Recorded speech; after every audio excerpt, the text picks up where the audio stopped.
আমি জানতুম সে যাবে।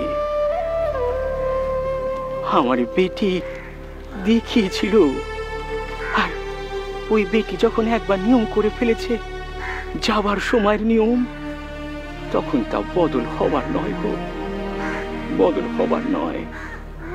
তাই তো আমি একবারের জন্য আমি মারে বলিনি, মা তুই অক্ষরে নিসনি, মা তুই অক্ষরে নিসনি।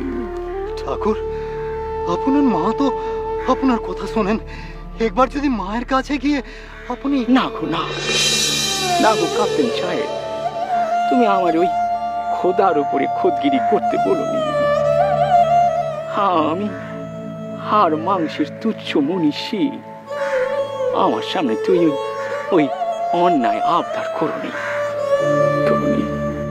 না হলে যে ওখানটিতে কাল চক্রের আঙুলে বসিয়ে যে ব্রহ্মাণ্ডের নাচাচ্ছে, তারে অমান্যি করা হয় গো, তারে মান্যি করা হয় না। বেশ, তাহলে একবার মন্দিরে চলেন ঠাকুর। মল্লিক ওখানে আপনার জন্য অপেক্ষা করছে। একবার চলেন ঠাকুর, একবার। একবার গেলে কি দোষ হয় তোমার মায়ের নিয়মে?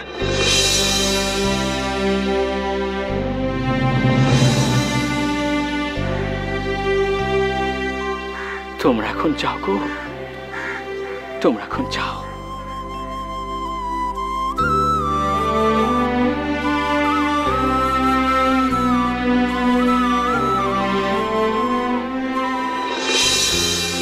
বাবু গো, তুমি এর জন্য মেলা কিছু করেছো, তার বিনিময়ে শুধু তুমি এর দেখতে চেয়েছো। কিন্তু আমি কেমনে বোঝাই, তোমার পানে চাইলে কেবল আমি শূন্যই দেখতে পাই গো, শূন্য দেখতে পাই।